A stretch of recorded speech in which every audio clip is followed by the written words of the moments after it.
modelo de substituição de importações implementado em grande parte dos países da América Latina no período pós-guerra acelerou um processo de industrialização que estava destinado a satisfazer quase exclusivamente as necessidades do mercado interno. O papel ativo do Estado tem uma importância decisiva nesse processo, investindo em obras de infraestrutura, expandindo os serviços públicos, produzindo bens. No final da década de 80, surge um discurso neoliberal com duras críticas ao Estado desenvolvimentista e com a propaganda feroz gabando as bondades do mercado.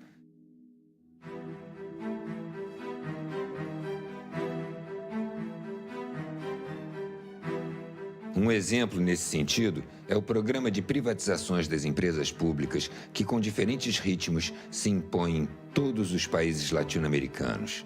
Não se trata de um Estado ausente, mas sim de um outro Estado submetido às exigências do mercado. Milton Santos. O neoliberalismo real é muito diferente do neoliberalismo utópico. E o Estado neoliberal não é um Estado mínimo. É um Estado ativista, é um Estado militante, só que as formas, os padrões de articulação entre Estado, capital e sociedade é que se alteraram. Isso não pode ser lido meramente como um processo de redução do lugar e do papel do Estado, tem que ser entendido como uma redefinição do lugar e do papel do Estado no processo de acumulação do capital e de dominação capitalista.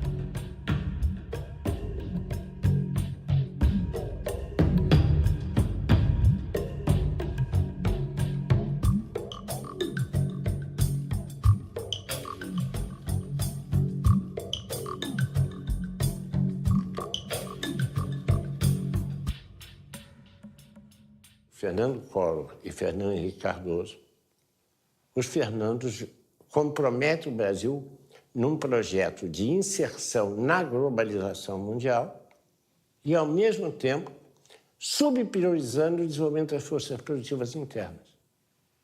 E, para isso, então, você faz o quê? Desmantela a proteção aduaneira, desmantela as instituições públicas ligadas ao processo de desenvolvimento das forças produtivas. É uma coisa impressionante. É absolutamente impressionante o que aconteceu.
Moradia, saúde, educação, transporte, segurança estão sendo tratados como mercadoria, da mesma forma que aparelho de celular, carro financiado, televisores de 50 polegadas e outros produtos.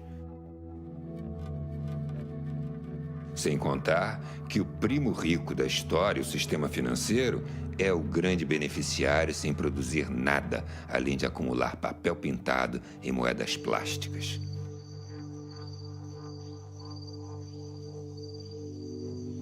As florestas, os oceanos, os rios, o subsolo e até mesmo o ar são disputados por grupos privados como commodities a serem negociadas pelas bolsas de valores mundo afora.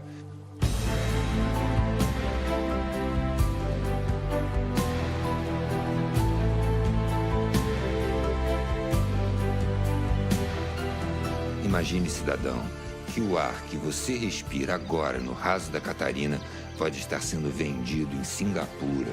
Ou as águas do Rio Amazonas, que há milênios correm no mesmo leito, passarão a ser chamadas de Blue Gold, ouro azul, e passariam a propriedade de meia dúzia de empresas que vão tentar te convencer de que a água paga é melhor do que o livre acesso à água para todos. Ao denunciar a quebradeira do Estado nos anos 90 do século XX, demonstramos que todo o patrimônio formado a partir de um sacrifício coletivo, seguindo a tendência de uma época, foi privatizado a preço de banana. Queremos com esse filme deixar aberto um debate sobre o futuro, no qual consideramos as grandes manifestações que aconteceram no Brasil, sobretudo as de 2013, como um termômetro das demandas da sociedade. O neoliberalismo no mundo e no Brasil, a partir dos anos 90, ele é uma vingança da economia sobre a política. O que acabou acontecendo com esse esvaziamento da política da democracia é o predomínio do capital. Né? A política passa a refletir os interesses do capital. Né? E nessa etapa do capitalismo, do capital financeiro. Verdade? Quer dizer, então essa que eu acho que é o pano de fundo que está por trás disso tudo. Para isso, você teve que enfraquecer o Estado. Né? O Estado do Brasil, por exemplo, nos anos 90, nós tivemos uma fragmentação do Estado, tanto financeira, pelo excesso de dívida, quanto material. Nós privatizamos tudo. A entrada do neoliberalismo no Brasil é anunciada por Fernando Collor de Mello, com uma frase que é muito curiosa. O automóvel brasileiro é uma carroça. Quer dizer, o que era a glória da industrialização brasileira, que era ter logrado êxito na produção de veículos automotores, é desqualificada por Collor de Mello. Ele nega a importância do desenvolvimento industrial.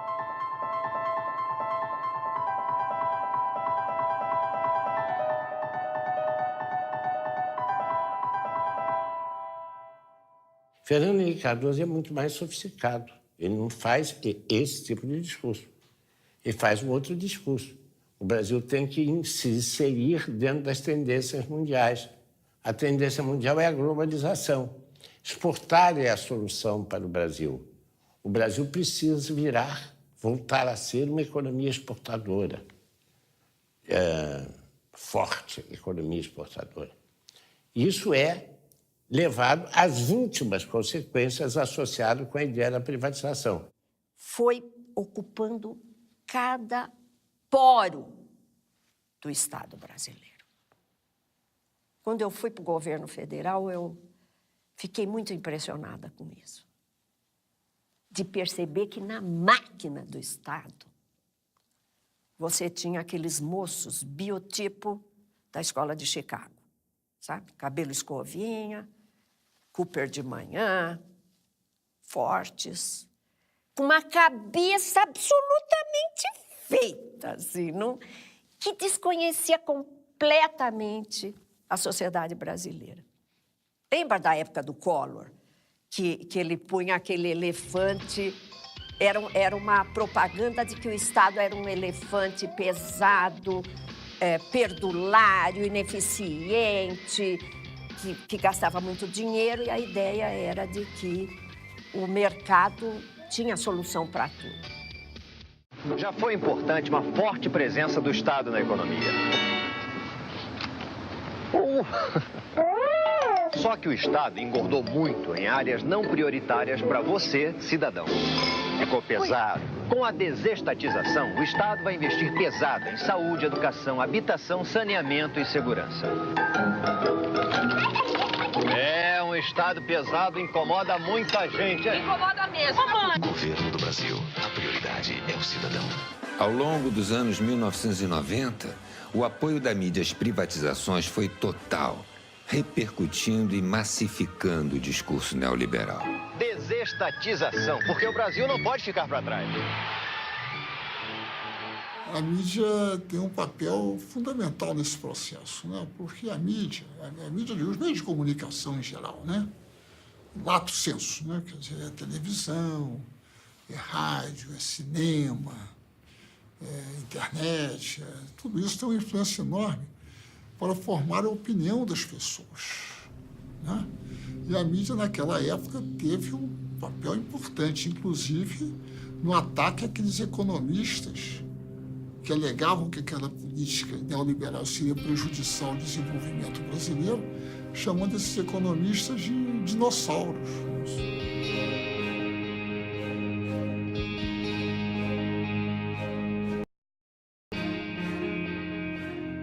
E a mídia se esforçou nesse sentido de uma forma extraordinária, né? Justamente por causa dos seus vínculos com os grandes interesses econômicos.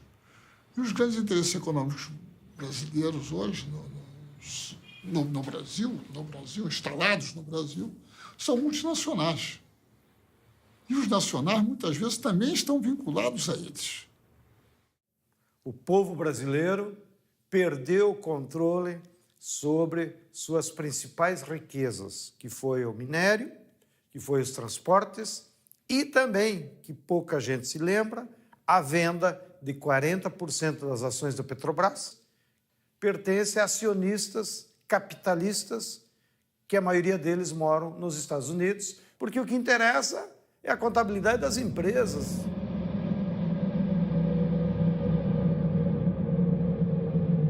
A privatização das telecomunicações é uma privatização do espaço eletromagnético. A privatização do setor elétrico é, num certo sentido, a privatização dos nossos rios. A privatização das grandes mineradoras é a privatização de parte do nosso território. Quer dizer, territórios controlados pela Vale do Rio Doce, por grandes empresas mineradoras, hoje são distritos privados. Tem a dimensão da perda de elementos fundamentais da soberania nacional transferidos para o setor privado e, em boa parte, setores internacionais.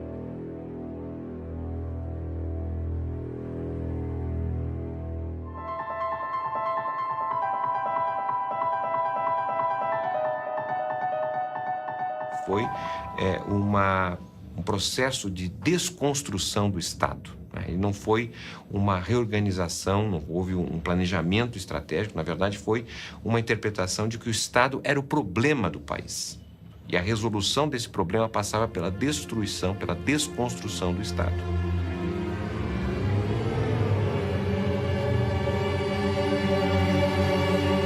E nesse sentido nós tivemos um processo de privatização que, segundo nossos estudos, foi o segundo maior processo de privatização da década de 90. Ele foi apenas menor quando comparado com a desconstrução do antigo experiência da União Soviética, que foi a desconstrução ali da transição de um regime socialista para um regime de economia de mercado.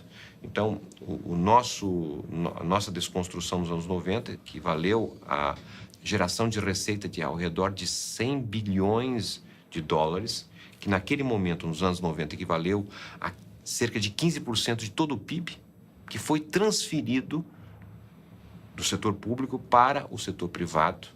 E, em grande parte dessa transferência, significou um engrandecimento em termos de riqueza de determinadas famílias e grupos estrangeiros, sem a contrapartida, porque nós tivemos, simultaneamente a essa privatização,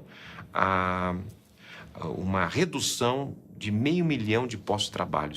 Essa é uma estratégia americana que ela parte do princípio que, num mercado totalmente livre, as empresas americanas, as mega empresas multinacionais americanas, por seu dinamismo tecnológico, pela sua escala, pelo seu poder financeiro, prevalecerão sobre as outras. E o neoliberalismo é isso, é você dizer, olha, o Estado é o grande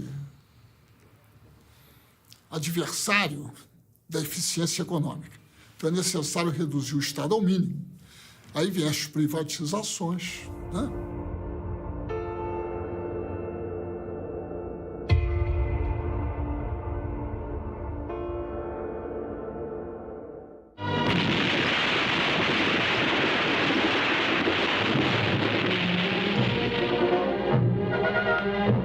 A Companhia Vale do Rio Doce vem contribuindo decisivamente para o desenvolvimento do país.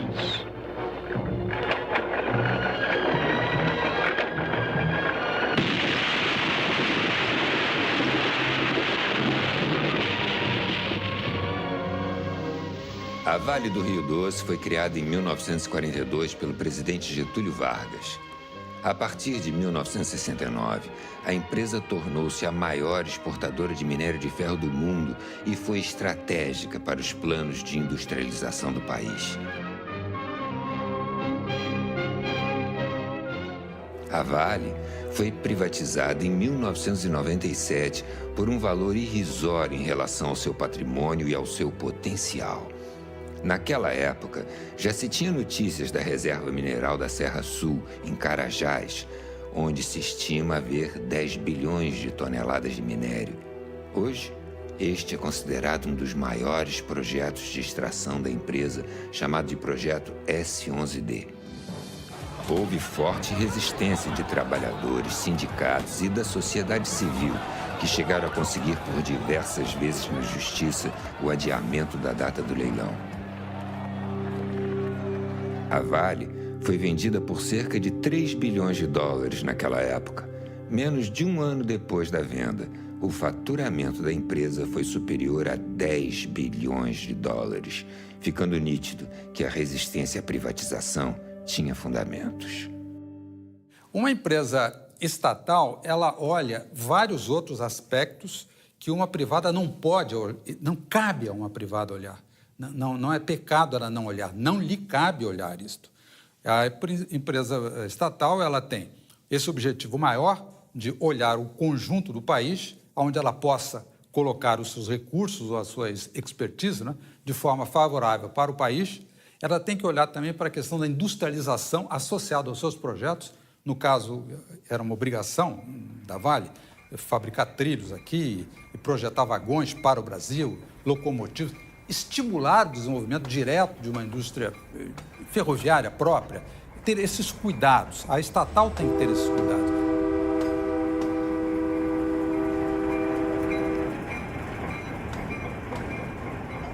No caso das ferrovias, afetou também a logística da população, porque praticamente nós que tínhamos uma malha de transporte público ferroviário, hoje se reduziu a 2 ramais e ainda com 2 ou 3 comboios por semana. Nós precisamos construir uma rede ferroviária em todo o país para, no fundo, beneficiar a população que possa ter alternativa de transporte, para beneficiar a população, para diminuir o custo do frete dos bens que circulam aqui. E para isso precisa ter investimento de todo o povo, independente se aquilo vai dar lucro ou não. Hoje eles privatizaram todas as ferrovias e os únicos ramais que as empresas privadas estão fazendo é para construir para exportação. Exportação de minério de ferro, exportação de soja. De novo, a ferrovia não é para beneficiar o povo.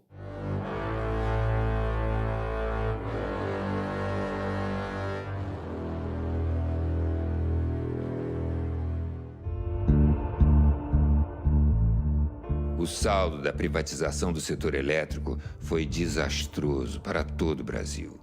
Um exemplo surreal foi a privatização da Light. Já em 1979, o governo da ditadura comprou a Light da Brascan Limitada 2 anos antes do contrato de concessão acabar, quando a empresa passaria ao controle do Estado brasileiro sem ônus. No entanto, ela foi comprada por 380 milhões de dólares. 17 anos após a estatização, em 1996, a Light foi privatizada. O então ministro do Planejamento, José Serra, orgulhoso, declarou: "Foi o maior leilão do país." No contrato, havia a absurda previsão da piora dos serviços, com autorização do aumento do número de blackouts e apagões. Como em quase todos os processos de privatização do setor, antes da venda houve o reajuste das tarifas de energia. No caso da Light, foi de 58% e o pagamento com as chamadas moedas podres. Além da utilização de empréstimos do BNDES com recursos retirados do Fundo de Amparo ao Trabalhador, FAT, do Fundo de Garantia, FGTS e do PIS/PASEP. Não faltam casos desse desmonte do setor energético em todo o país.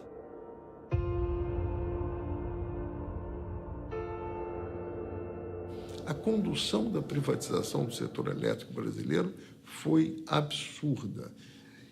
E, como na geração não foi feito investimento e também muito pouco na transmissão, na hora que a economia cresceu um pouquinho, que foi o ano 2001, entrou em colapso. Não havia capacidade instalada para atender a demanda e faltou energia no Brasil. Houve um racionamento mano-militar, né?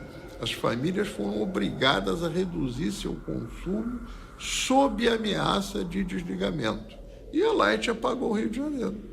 Isso foi logo no primeiro verão após a privatização. O que mostra o insucesso da privatização. Se o Estado ia mal, sem ele, pior ainda. As reclamações quanto à má qualidade dos serviços, apagões e acidentes são comuns em quase todos os estados. O Ministério Público, no Rio de Janeiro, após trocas de acusações entre as empresas, responsabilizou pelos incêndios em galerias e explosões em bueiros tanto a Light como a concessionária de gás canalizado SEG, também privatizada em 1997. A privatização no Brasil começou pela distribuição, seguiu na transmissão e a última a ser atingida foi a geração. A barragem interrompe a passagem da água e isto só pode ser uma função do Estado, dado a sua intervenção física, não só no sistema físico, como também social, porque a área é, às vezes, utilizada para várias outras coisas e populações são atingidas, não é?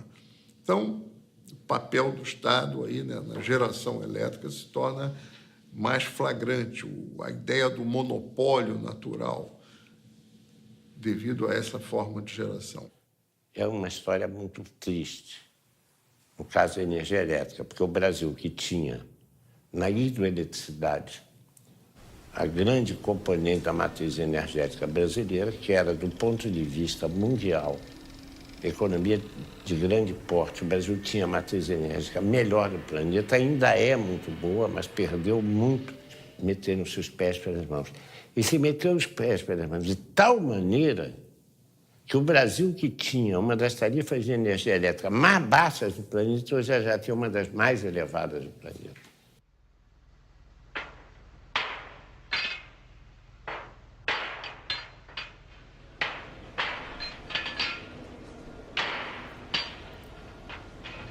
Furando e furando.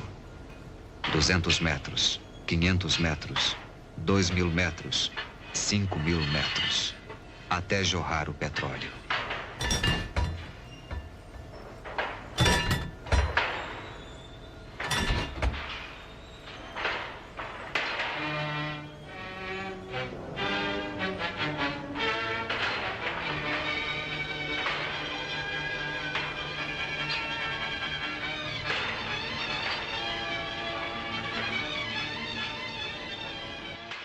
Quando o neoliberalismo, a onda neoliberal atingiu o Brasil, da qual resultou a revisão constitucional de 98, a joia da coroa das privatizações brasileiras, das empresas estatais brasileiras, era a Petrobras. Uma empresa estatal que tem não só conhecimento e competência, experiência, mas uma vontade nacionalista de descobrir recursos energéticos brasileiros, sendo a energia um assunto de segurança internacional. Esqueceram-se aqueles que formularam essa política e essa estratégia do significado que a Petrobras tem para o povo brasileiro. Independente de condição social, econômica, visão política, até ideológica, né? A Petrobras é uma empresa, diferentemente das outras estatais que provieram da estatização de empresas privadas estrangeiras que haviam no Brasil, a Petrobras não. A raiz da Petrobras o petróleo é nosso. A raiz da Petrobras é essencialmente nacionalista. Está na raiz do nosso povo. Então, a Petrobras não só... O povo brasileiro entende isso, como considera a Petrobras também uma reafirmação da nossa autoestima, como um povo competente para realizar, planejar, projetar e operar grandes projetos, né, de engenharia e de desenvolvimento nacional. A Petrobras é a maior empresa brasileira em patrimônio, é a maior empresa em conhecimento. Nós somos o cérebro mundial dos nossos engenheiros de como conseguir tirar o petróleo a 7.000 metros debaixo do mar, no chamado pré-sal. Somos os únicos que acumulamos conhecimento científico nessa área.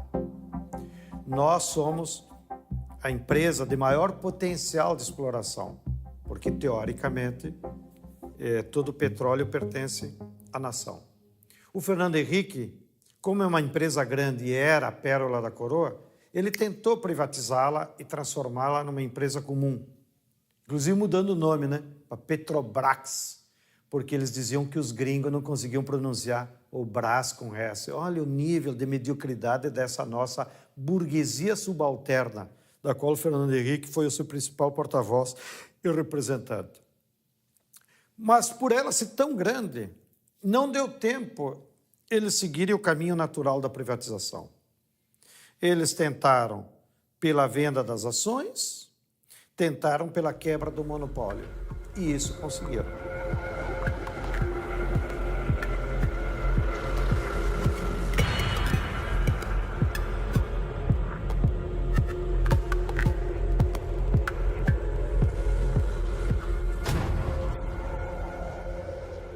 E a Petrobras é o que é porque teve a reserva do mercado interno para si.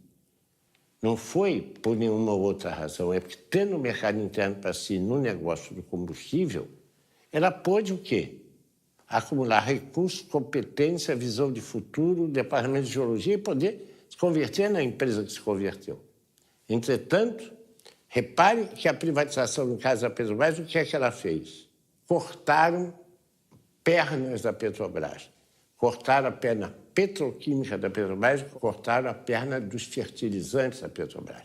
Que essa é uma projeção da ideia de ir descaracterizando a Petrobras como uma empresa ligada ao desenvolvimento das forças produtivas nacionais.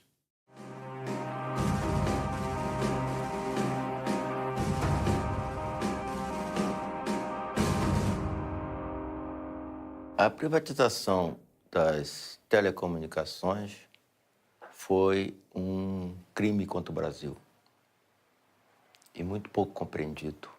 O Brasil tinha 4 satélites. O Brasil tinha toda uma rede de comunicação própria. O Brasil tinha os cabos que nos conectavam com o mundo. E isso foi entregue a preço de banana exatamente para os Estados Unidos. Esse é só um exemplo, entre tantos, como naquele momento que nós tínhamos que certamente reestruturar o sistema Telebrás, sem dúvida alguma. Mas o modelo adotado foi um modelo completamente antinacional, um modelo que transferiu o controle das comunicações brasileiras para fora do país, né? Um modelo que tornou as comunicações brasileiras exportadoras líquidas de capital, que não era, né? Um modelo que destruiu o parque industrial tecnológico que o Brasil tinha em cima das telecomunicações.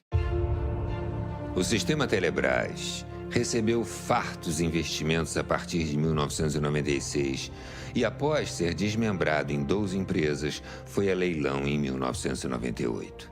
2 dias antes da venda, havia 100 ações movidas em todo o país contra a privatização. No dia do leilão, manifestantes e policiais entraram em confronto nas imediações da Bolsa de Valores do Rio de Janeiro com um saldo de 11 presos, 48 feridos e a entrega do sistema de telecomunicações brasileiro ao capital privado. A Telebrás foi comprada por empresas italianas, portuguesas, espanholas e norte-americanas. O que era bom para eles não era bom para o Brasil. Em 2013, a empresa espanhola Telefônica divulgou um balanço de sua receita global, em que apontava as operações no Brasil como as que davam o maior faturamento à empresa. Os lucros obtidos no Brasil pela Telefônica servem para sustentar a expansão de sua matriz na Europa.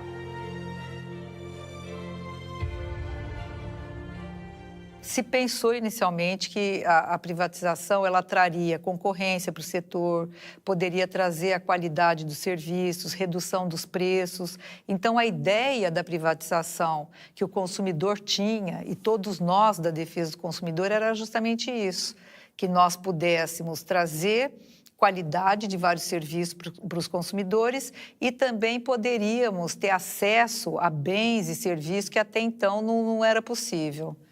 Mas o que se observou pós-privatização e logo depois de alguns setores é que os preços subiram num nível muito elevado. A prometida concorrência não foi possível até o momento. Nós temos setores como telefonia, nós temos pouca concorrência. A rigor, você tem a expansão, a melhoria e até baixos preços de serviço, né, e competição em cerca de 300, no máximo 400 municípios brasileiros, que é onde está a renda concentrada, onde você tem efetiva atividade econômica, né? Na maior parte do país, onde a atividade econômica é baixa, a renda é baixa, né, você tem um operador monopolista, que no caso hoje é a Telemar Oi, que pratica, a partir daí, preços de monopólio, né? Aproveita e pratica preços de monopólio.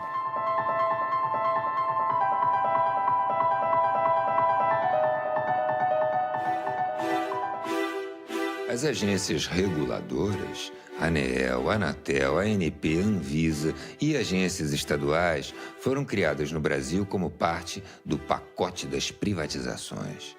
Houve a paralisação dos investimentos e o desmonte das empresas públicas propositadamente, com o objetivo de justificar a necessidade de privatizar. E as agências foram apresentadas como guardiãs do interesse público. Hoje, se constata que elas muito pouco fazem na defesa dos interesses dos usuários dos serviços. Elas foram pensadas justamente para trazer ali uma certa independência, para poder agir de forma independente, mas o que se vê é a captura dessas agências. Hoje, elas são capturadas, elas têm ali o comando do próprio governo e, portanto, elas não são independentes e não podem fazer um trabalho que pudesse realmente equilibrar o mercado. As agências reguladoras foram pensadas para permitir o capital vir para os países como o Brasil. Elas são um instrumento do neoliberalismo. É o caso da ANP. A ANP, a ANEL também, né? Elas são empreendimentos que visam favorecer as condições do capital. Eu não acho que elas tenham um papel que deviam ter público. Elas são, inclusive, inúteis. Era melhor que a Petrobras cuidasse do petróleo e não houvesse leilão nenhum.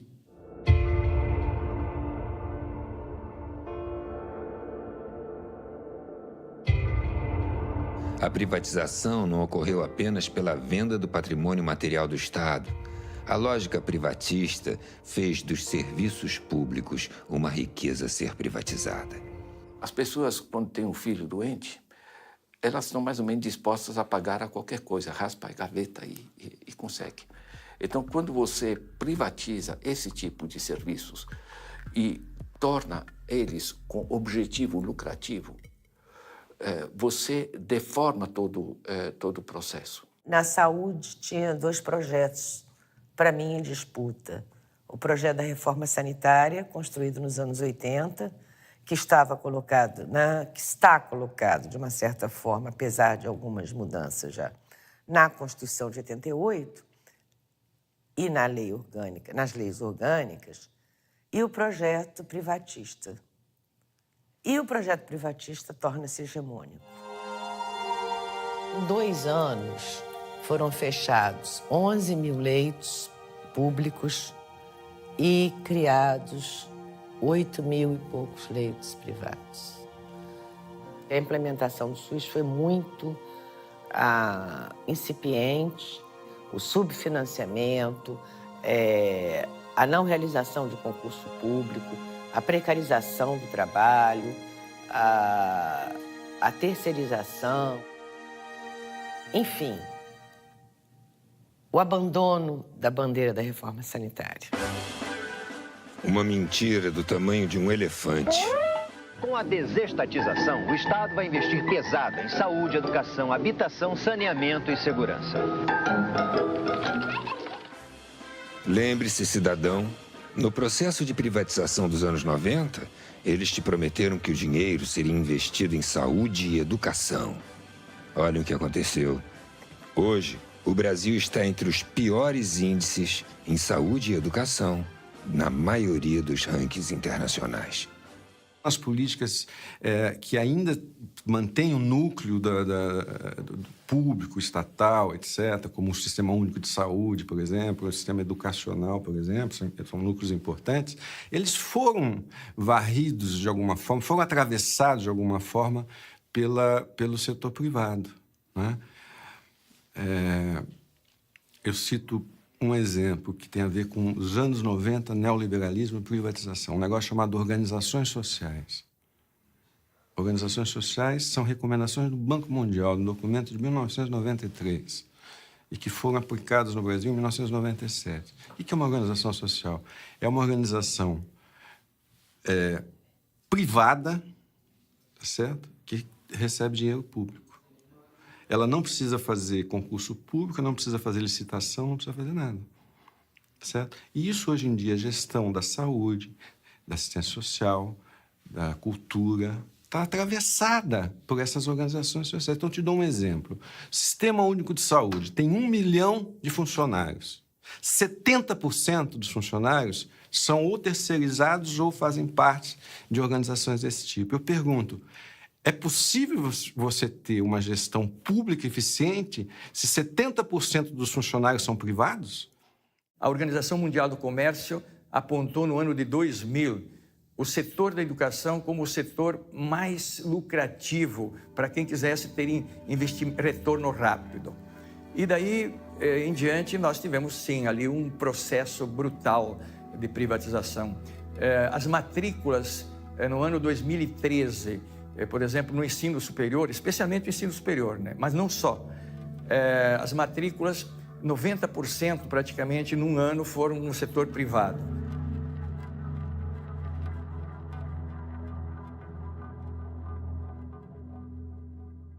Professor, por exemplo, hoje é tratado como um entregador de conhecimento.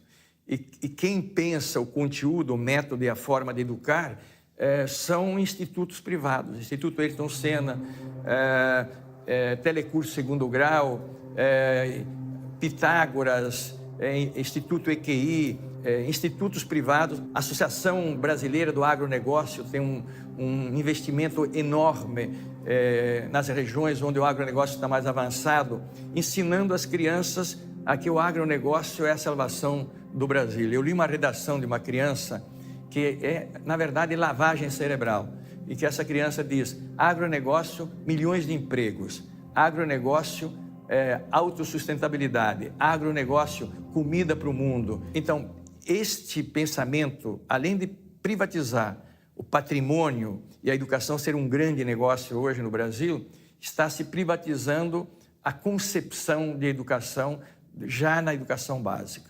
Durante os governos neoliberais na década de 90, praticamente todos os países que estavam com governos neoliberais, incluído naturalmente o Brasil com o governo Fernando Henrique Cardoso, privatizaram dentro do sistema educacional uma dimensão que na política educacional deve ser fundamentalmente pública em qualquer sistema democrático, que é a definição do conhecimento oficial. Ou seja, o que se ensina nas escolas e como se ensina passou a ser um problema de comissões de especialistas e técnicos, muitas delas internacionais e muitas delas sob o controle e a tutoria do Banco Mundial, por exemplo, que começaram a definir os parâmetros curriculares a partir dos quais se definia o que devia ser ensinado nas escolas. O que deve ser ensinado nas escolas em qualquer país do mundo é um problema de deliberação pública, um problema que atinge a sociedade. Não só aqueles que estão dentro da escola, sino também os que estão fora da escola. Deve ser um problema de deliberação e de construção coletiva.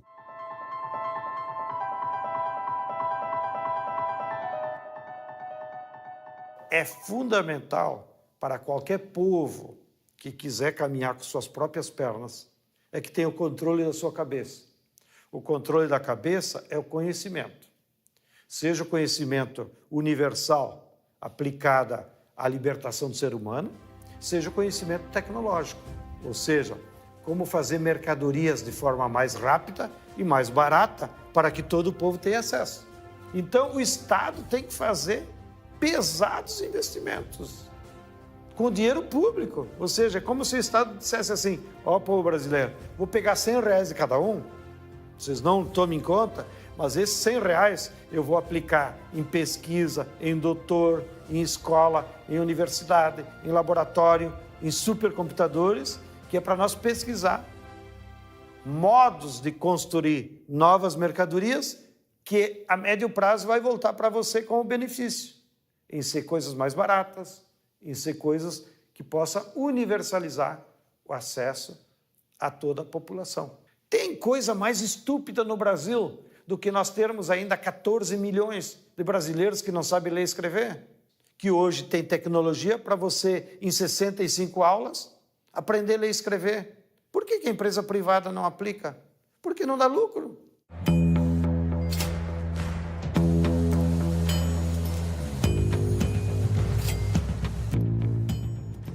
A questão da habitação, quando nós estamos falando de cidades e não do campo, da zona rural, ela é uma questão urbana, né? Ninguém mora dentro da casa, as pessoas moram na cidade. Ou seja, você tem que ter sua casa conectada à rede de água, à rede de esgoto, à energia elétrica, à iluminação pública, à escola próxima para os seus filhos, o abastecimento, o transporte que te leva aos lugares. Então, nós estamos falando, quando falamos de habitação, de um pedaço de cidade. Muito bem. E esse pedaço de cidade tem preço. O preço, ele não se deve propriamente à unidade de habitação, ele se deve muito mais à localização. Então, o negócio da cidade é esse. O negócio da cidade é o preço da localização. E isso que a gente dá o nome de renda imobiliária é disputado, é uma luta surda pela disputa de rendas imobiliárias na cidade. Os pobres, eles são excluídos dessa disputa. Quando o dinheiro aparece, os capitais tomam conta das cidades. Como disse o David Harvey, follow the money. Eles vêm aonde tem dinheiro e as cidades foram tomadas literalmente de assalto. Por obras absolutamente discutíveis.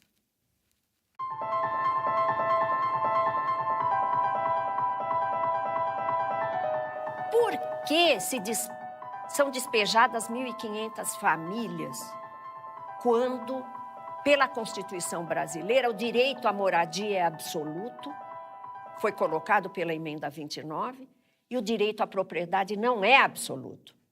Ele é relativizado pela função social da propriedade. Por quê? Há uma conjugação entre capital imobiliário e capital de transporte, que no caso de algumas cidades é agravado pelo fato de que os transportes são um monopólio privado. Os transportes públicos, paradoxalmente, não são públicos, são privados e, portanto, seguem a lógica da valorização do capital no setor de transporte. São raríssimas as experiências no mundo onde você tem transporte público de massa privatizado. A Argentina privatizou na década de 90 e reestatizou agora. A Margaret Thatcher, no auge dos anos 80, não privatizaram o sistema de manutenção do metrô, mas não privatizou o metrô de Londres. Aqui, nos anos 90, nós fomos além da Thatcher. Tá certo? Ou privatiza ou faz concessão. Né? Concessão para o setor privado. O setor privado quer lucro. Em alguma medida, isso tem a ver com o fato que, de 1994 até hoje, as tarifas de transporte urbano, por exemplo, em São Paulo, subiram o dobro da inflação. O passe livre é possível? É. Em determinadas condições, é possível. E ele é um dado de uma utopia muito importante. Muito, muito importante. Porque, como Milton Santos já falou, o jovem, ele vive um exílio na periferia. O que é o exílio na periferia? É o cara que não pode sair de lá, porque ele não tem transporte ou porque ele não tem dinheiro para o transporte, se o transporte existe. O que se espera de um jovem que mora num bairro onde ele não tem equipamento esportivo, cultural, artístico,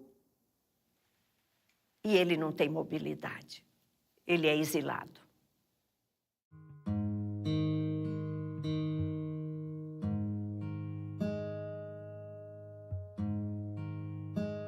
Essa questão não me parece que foi realmente abraçada pelo Estado. Aí vamos dizer por quê. Porque essa preocupação dentro da máquina pública em todos os países apareceu junto com as reformas neoliberais. Elas coincidiram. Com as reformas neoliberais, começou a ter uma competição internacional pela atração de empreendimentos poluentes. Nós começamos, por exemplo, a oferecer a possibilidade que nas periferias da cidade do Rio de Janeiro a gente recebesse uma siderúrgica recusada na Alemanha. Uma tecnologia que todos sabiam que era obsoleta, era arriscada, as populações que moravam na área de implantação dessa siderúrgica protestaram, tentaram se fazer ouvir na grande imprensa, inutilmente. Depois de 6 anos, se não me engano, a primeira grande explosão que não pôde ser deixada de aparecer na grande mídia, aí começa a se discutir, não, seria melhor a gente investir em tecnologias inteligentes, nós também não gostamos das tecnologias sujas da siderurgia, mas o fato é que essa siderúrgica foi atraída como uma grande vitória, que ia produzir emprego, renda, etc. e tal. E o que tem produzido é males da saúde da população local e problemas, inclusive, econômicos, parece que estão procurando algum comprador para esse tipo de tecnologia. Infelizmente, nos últimos anos, os bens naturais da terra, da água, das florestas, estão sofrendo uma ofensiva do capital internacional, que, inclusive, para se proteger da crise no hemisfério norte, de 2008, correu aqui para o Brasil para se transformar em patrimônio e escapar da crise. E se preparar para um novo ciclo de expansão no capital, para então eles se apropriarem da renda extraordinária que os bens da terra sempre geram para os capitalistas.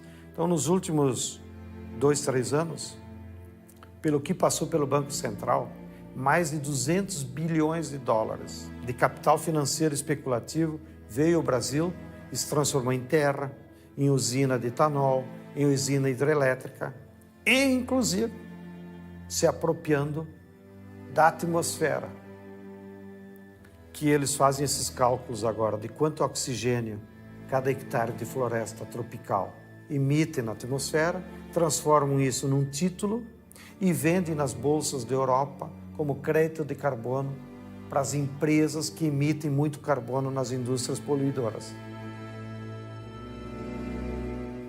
E ganham dinheiro até com a especulação desses títulos. Já tem 2 empresas que fizeram isso com áreas indígenas do Acre.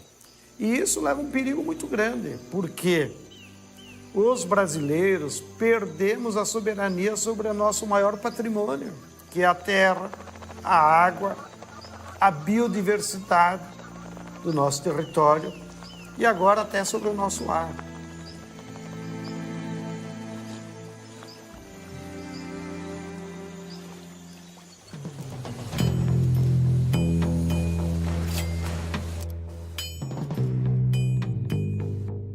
A defesa da economia nacional que o Lula fez só foi implementável porque tinha esses bancos, pelo Banco do Brasil, pelo BNDES e pela Caixa Econômica.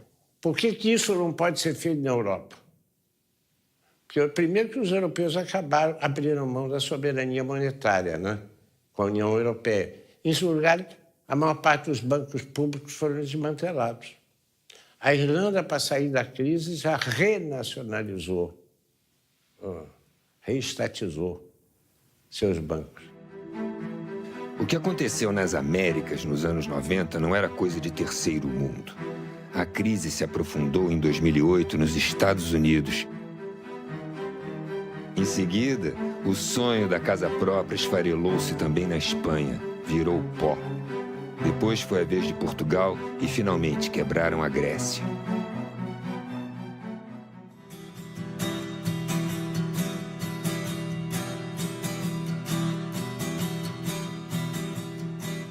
Então, a primeira coisa que eu diria a você, que me assusta muito, é a desconstrução da identidade brasileira.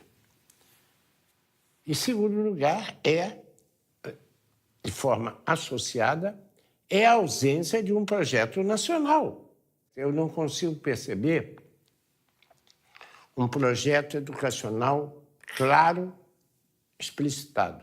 Como eu tampouco consigo perceber um capítulo cultural explicitado. Como não há um capítulo industrial explicitado. Se você perguntar hoje por onde a industrialização brasileira pode prosseguir, saiu de pauta como tema de discussão. Então, há um processo ideológico, acho eu, assustador, pelo qual nós estamos renunciando à ideia do Brasil ser. Como é que nós vamos superar essa crise, então? Só tem um caminho. É quando voltar a ter luta social que gere um reascenso do movimento de massa na rua.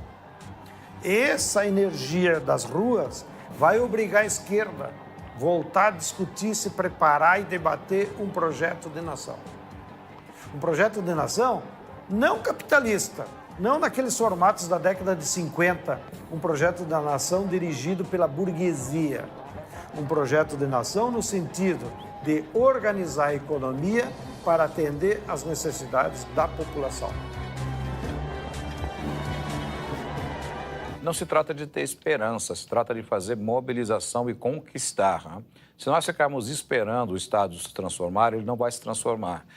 Ele vai continuar sendo do jeito que ele é, conservador, como ele foi concebido por quem o concebeu. A sociedade se move com a participação dos trabalhadores. Nós só teremos serviços públicos de qualidade, gratuitos, de transporte, saúde, moradia, educação, com pressão popular. Os movimentos de junho demonstraram isso. Nós queremos um Estado que seja um Estado voltado para os interesses da população, não um Estado voltado para os interesses do mercado, por exemplo. E a mobilização dos trabalhadores é essencial para que esse Estado seja um Estado plural e não um Estado excludente.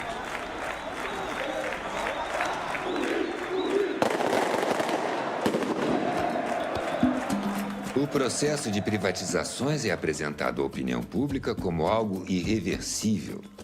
As lutas populares, que em alguns casos foram extremamente sangrentas, já demonstraram que isso não é verdade.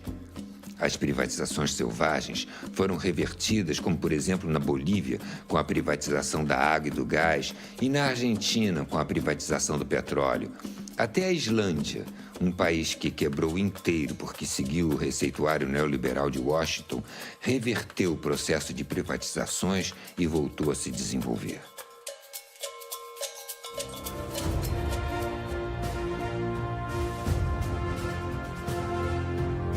Quando pensamos a história, nos voltamos para o futuro.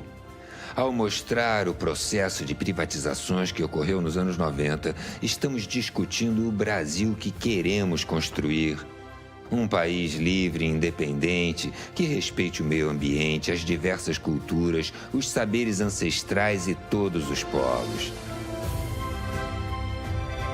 Não queremos um projeto de desenvolvimento dependente e irresponsável que vai gerar mais fome e pobreza para o povo e uma insuportável acumulação de riqueza para poucos.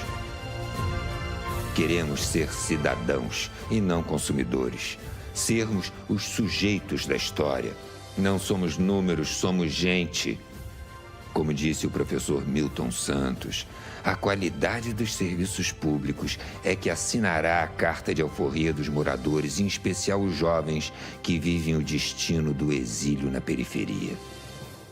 Este é o momento.